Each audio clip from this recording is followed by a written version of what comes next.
रजनीश ओशो, जिनके तर्क से, जिनके प्रवचन, जिनके उपदेश से इस दुनिया में बहुत सारे लोगों के जीवन बदले हैं, बहुत सारे लोगों को सही मार्गदर्शन मिले हैं। उन्हीं रजनीश ओशो की एक छोटी सी कहानी आज हम अपने YouTube चैनल RTC कॉल पर लेकर आए हैं। ये कहानी ओशो की पुस्तक से ली गई है और हमारा सिर्फ एक उद्देश्य है कि हम ओशो के विचारों को ज़्यादा से ज़्यादा लोगों तक पहुंचाएं, जिससे लोग ओशो के विचारों को सुने और अपने जीवन में परिवर्तन लेकर आए। तो ओशो की किताब से लिया हुआ एक छोटा सा प्रवचन आप लोगों के लिए। ओशो कहते हैं, मैं एक बहुत बड़े डॉक्टर के घर में मेहमान था। सुबह ही कहीं जाने को मैं और वह डॉक्टर दोनों घर के बाहर निकले थे कि डॉक्टर के छोटे बच्चे को छींक आ गई। उस डॉक्टर ने कहा, थोड़ी देर रुक जाओ, 2 मिनट रुक जाएं, फिर हम चलेंगे।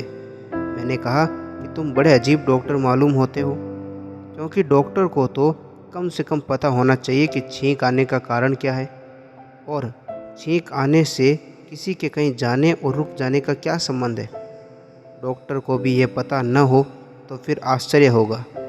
मैंने उस डॉक्टर को कहा कि अगर मैं बीमार पड़ जाऊं और मरने की भी हालत हो और आपसे इलाज करवाने को राज़ी नहीं हो सकता हूं, मेरी दृष्टि में तो आपका प्रमाण पत्र छीन लिया जाना चाहिए कि आप डॉक्टर हो। ये बात गलत है। छींक आने से आप रुकते हो, बड़ी हैरानी की बात है। वे कहने लगे, बचपन से सुना हुआ ख्याल काम करता है। बचपन से मैंने सुना है और यही काम मेरे दिमाग में ख्याल जो है वह करता है। और वे डॉक्टर भी हो गए, वे MRCS भी हो गए लंदन से जाकर, और ये दोनों विचार एक साथ मौजूद हैं। छींक आती है तो पैर रुकते हैं और वे भली भांति जानते हैं कि निपट बेवकूफ़ी है। छींक से रुकने का कोई भी संबंध नहीं है। ये दोनों विचार एक साथ मन में किसी के बैठे हुए कोई अलग काम कर रहे हैं। हमारे भीतर इस तरह के हजारों विचार एक साथ बैठे हुए हैं और वे सब विचार हमें खींच रहे हैं अलग अलग दिशाओं में, और तब हमारी यह अस्त व्यस्त दशा हो गई है जो हमें दिखाई पड़ती है। यह जो आदमी बिल्कुल पागल मालूम पड़ता है, यह इसीलिए मालूम होता है। यह पागल न होगा तो और क्या होगा। विक्षिप्तता बिल्कुल स्वाभाविक है, क्योंकि हजारों हजारों वर्षों से अनंत अनंत विरोध विचार एक ही मनुष्य के मन में इकट्ठे हो गए हैं। हजारों पीढ़ियाँ एक साथ एक एक आदमी के भीतर जी रही है। हजारों सेंचुरियन एक साथ एक आदमी के भीतर बैठी हुई है।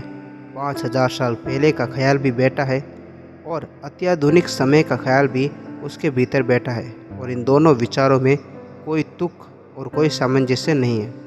हजारों दिशाओं से पैदा हुए ख्याल उसके भीतर बैठे हैं। हजारों तीर्थकरों और पैगंबरों, अवतारों और गुरुओं के ख्याल उसके भीतर बैठे हैं, और इन सब ने एक अद्भुत बात की है।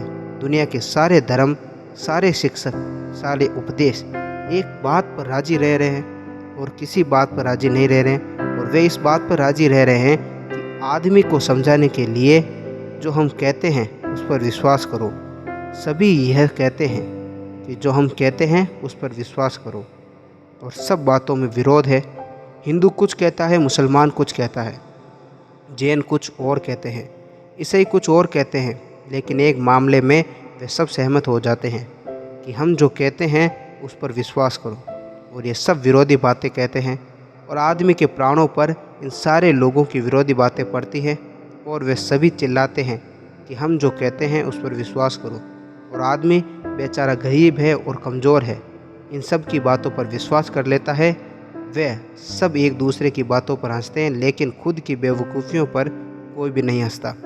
इस तरह हजारों सालों से हमारे दिमाग के अंदर, हमारे मन के भीतर इस तरीके के अलग अलग अंधविश्वास, इस तरीके के अलग अलग जो बातें हैं वे भरी हुई हैं। ओशो की यह कहानी, ये उपदेश आपको कैसा लगा कमेंट बॉक्स में बताएं, और इससे आपने क्या सीखा कमेंट बॉक्स में ज़रूर लिखें। और ऐसे वीडियोज़ के लिए हमारे चैनल RTC कॉल को सब्सक्राइब करके बेल आइकन ऑन ज़रूर करें। मिलेंगे एक नए वीडियो में, तब तक आप लोग अपना ख्याल रखें।